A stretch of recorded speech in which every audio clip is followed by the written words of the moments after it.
Hi, my name is Muhammad Haziq Hakimi, and my matrix number is 06DAT23F1054. And today I will be presenting about audit documentation tutorial exercise. First, I will tell about the definitions. According to ISA 230, it defines as the record of audit procedures performed, relevant audit evidence obtained, and conclusion the auditor reached. So, auditors should prepare and organize their working paper in a manner that helps the auditor carry out an appropriate audit service, so that there's no human errors or misstatement that auditor didn't realize. Next, the auditor should avoid preparing or accumulating unnecessary working papers and should therefore making extensive copies of the client accounting records. So, auditors should be responsible and cannot leak any information about their client to outsiders. That's why they only need to take evidence that they will use for auditing process. Okay, next, there are two files. One is permanent file and the second one is current file. So for the permanent file, it's a set of records that serve as an ongoing reference for an organization external auditors. So this file will constantly be used by external auditor when they are auditing our company in the future. The information in the file is intended to be accessed repeatedly in successive audit to assist the audit team in the conduct of their tasks. Okay, so next is current file. So current file is a type of file that maintained by the auditor in which the auditor keeps the working paper relating to a single accounting period. So this file will only be used once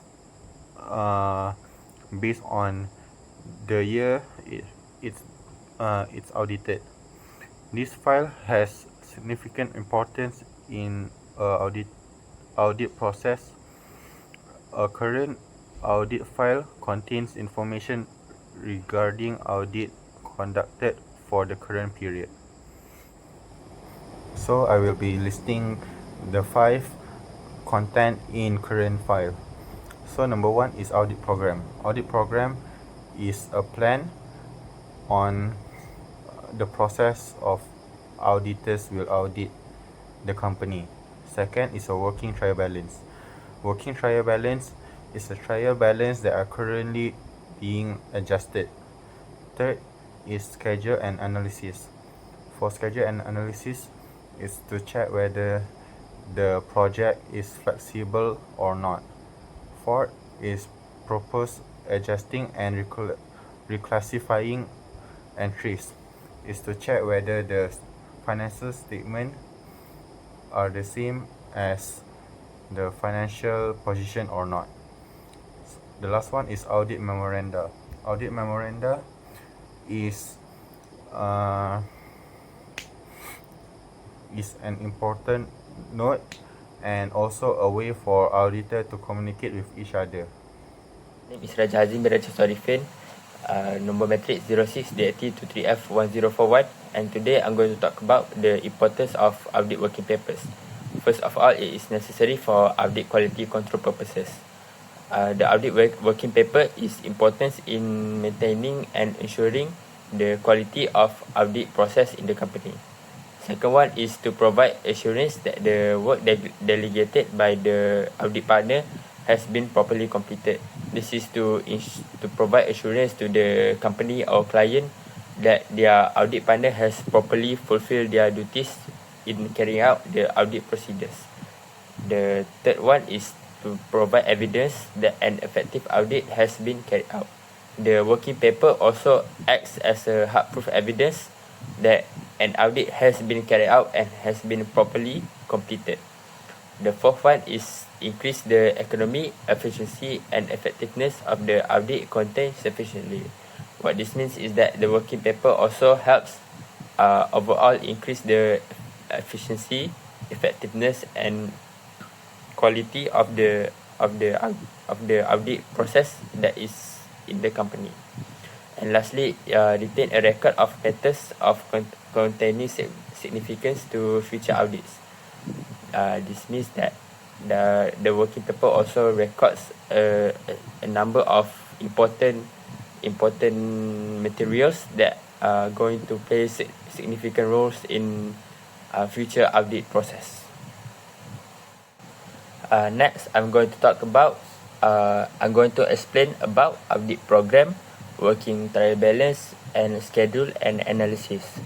First of all, audit program, what it is basically a set of directions that the auditor need to follow for the proper execution of the audit. It contains important messages such as deadline and timing, the documentation involved in the auditing, and all of that. Second one is working trial balance. A working trial balance is a trial balance that is being adjusted. It is a list of accounts and their balances that is used to determine if any adjustments are needed to close the accounting period. And last one is schedule and analysis. Schedule analysis and schedule network analysis are tools used to evaluate and improve project timelines. It may help project managers identify potential delay and risk and allocate resources efficiently. Next, I'm going to talk about the audit working paper review process. The first step is the preparation, where the auditor has to complete the working paper with all the proper documentation and references. The second step is cross-referencing, where the auditor has to ensure all the figures and conclusions are properly referenced, which basically means that all the data in the working paper is accurate to the source material and the figures are properly calculated and reflects the source material also. Third one is the sign offer, where reviewer of the paper and preparer of the paper sign and date the working papers.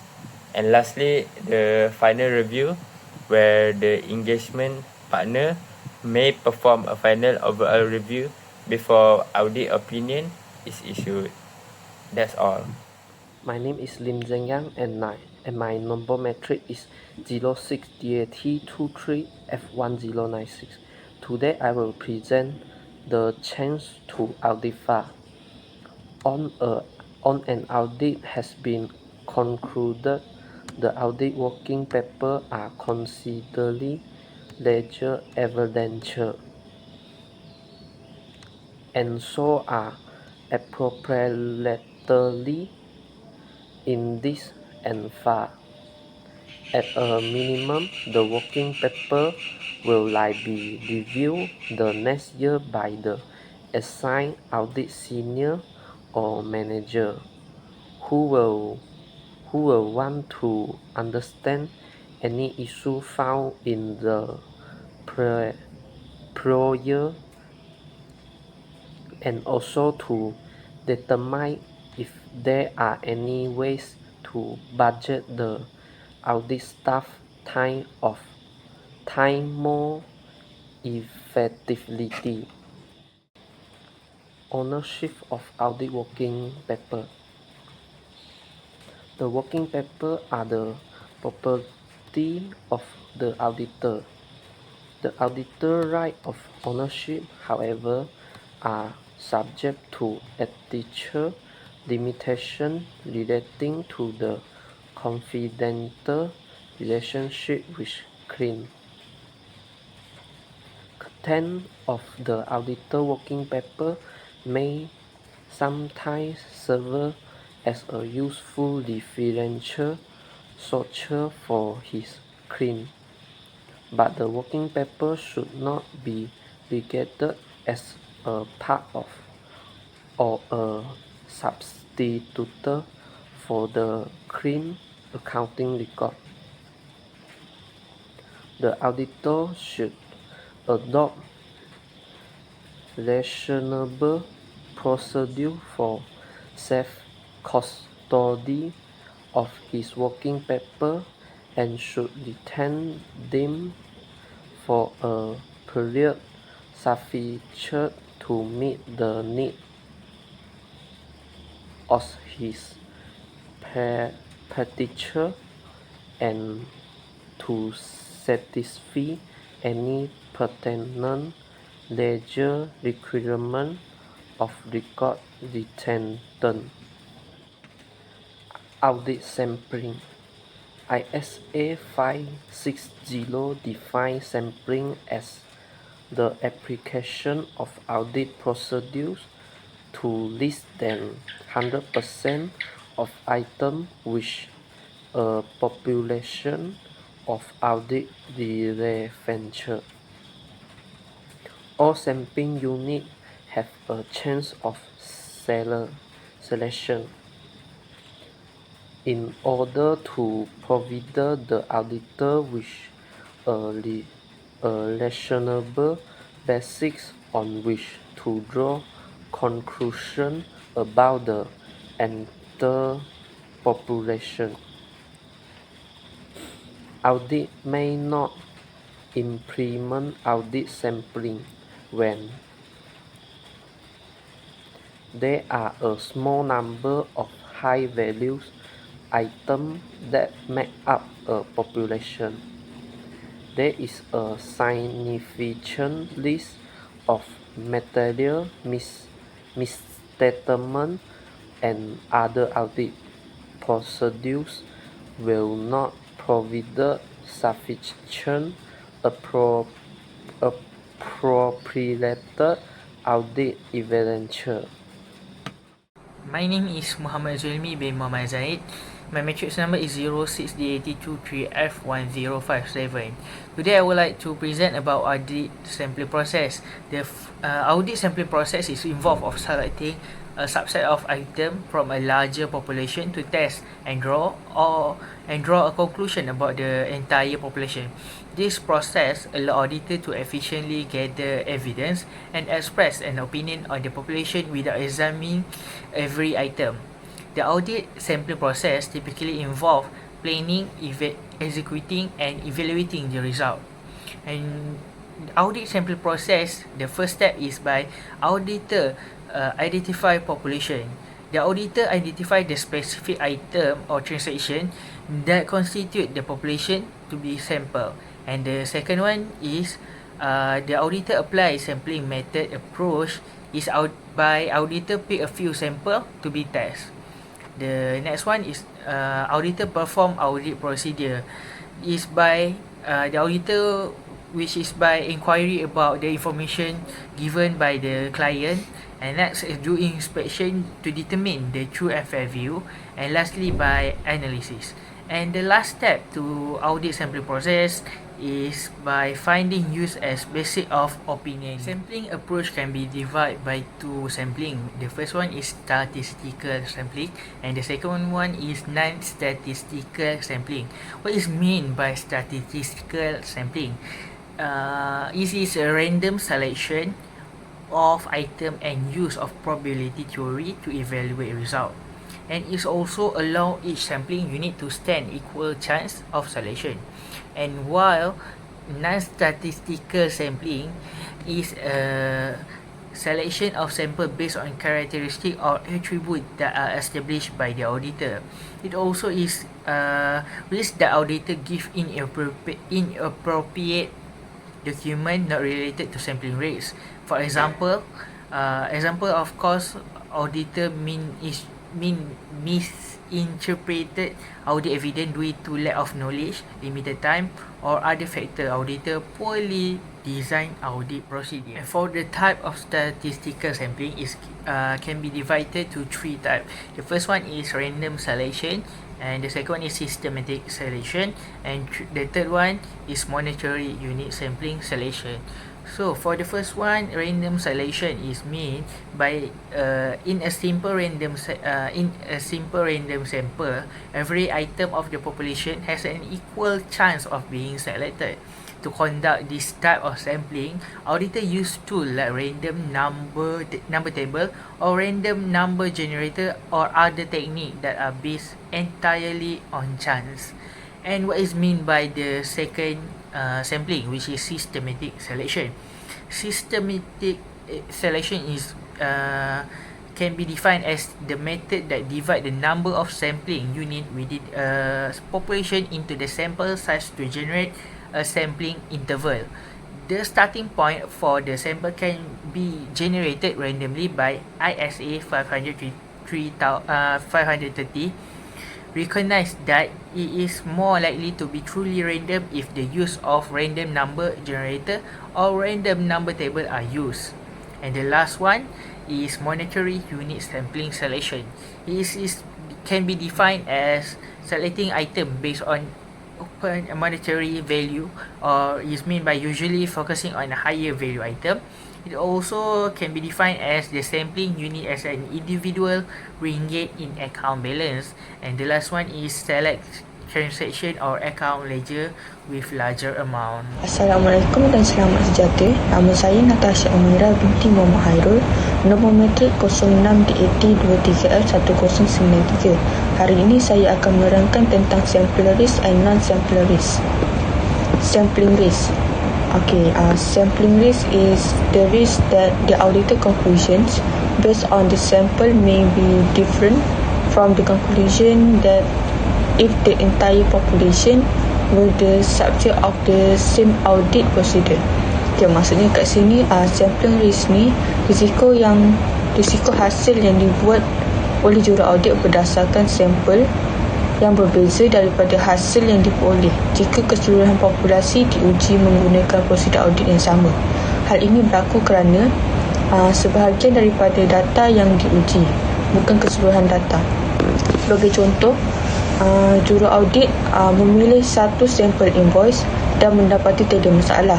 Tetapi jika mereka memeriksa semua invoice, mungkin ada jumpa kesilapan ataupun penipuan yang tidak dapat dikesal melalui sampel kecil itu. Seterusnya, non-sampling risk. Non-sampling risk is that auditor give inappropriate document not related to sampling risk.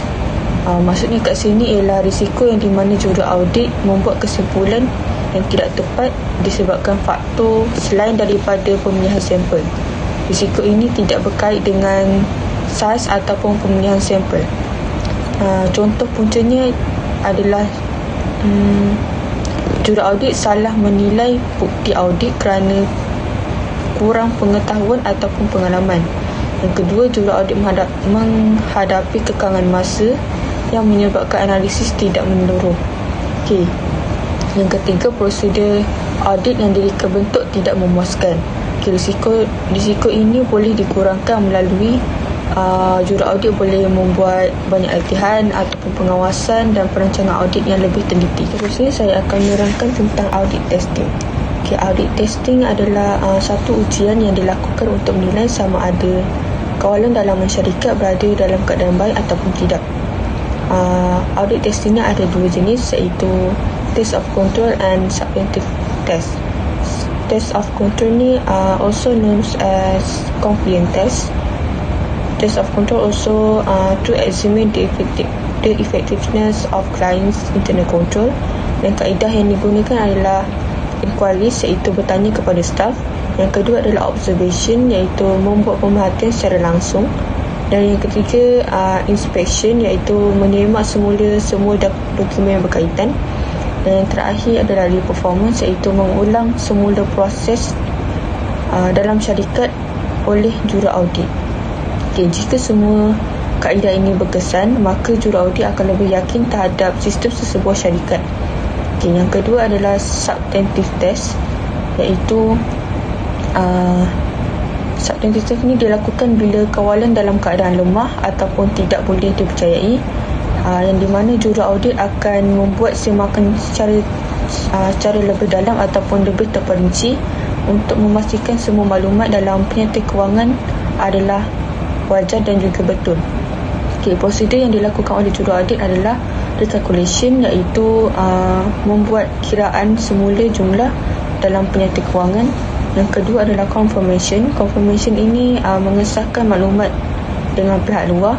Dan yang terakhir adalah analytical procedures, iaitu menggunakan analisis data untuk melihat untuk menilai kewajaran. And lastly, I'm going to talk about the sampling for audit test. First, we have sampling for test of control, attribute sampling, where this method is you select a sample based on specific attributes and characteristics.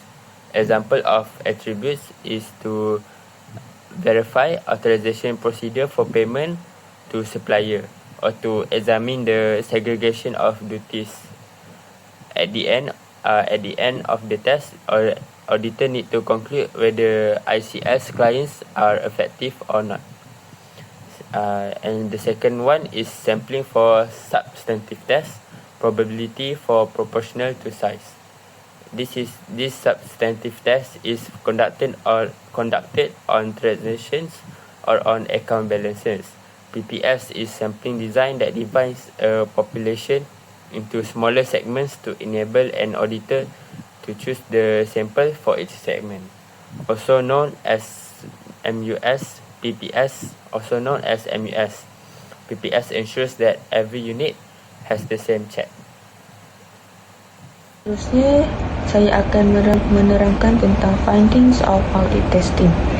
Finding of audit testing ni adalah hasil yang juru audit peroleh selepas menjalankan audit testing, yang di mana akan membantu juru audit membuat kesimpulan sama ada penyata kewangan syarikat boleh dipercayai ataupun tidak. Okey, untuk test of control, jika ujian kawalan menunjukkan kawalan dalaman berkesan, maka juru audit boleh mengurangkan jumlah ujian terperinci. Manakala kalau kawalan berada dalam keadaan lemah, juru audit perlu membuat lebih banyak lagi semakan di dalam substantive test. Okey, sebagai contoh, proses semakan dokumen berjalan lancar dan tiada kelulusan pada dokumen penting yang menunjukkan kelemahan kawalan. Yang kedua, substantive test, yang di mana ujian ini memberi gambaran tentang ketetapan dan kewajaran angka dalam penyata kewangan sesebuah syarikat. Okay, sebagai contoh, jumlah yang direkodkan betul selepas dikira semula. Seterusnya, ada perbezaan antara jumlah pelanggan dan rekod syarikat. Penyata kewangan tidak konsisten dengan dokumen sokongan. Okay, melalui audit testing ni, juru audit boleh menentukan sama ada syarikat patuh pada prosedur yang ditetapkan dan sama ada laporan kewangan mereka boleh dipercayai ataupun tidak. Sekian sahaja dari saya. Terima kasih.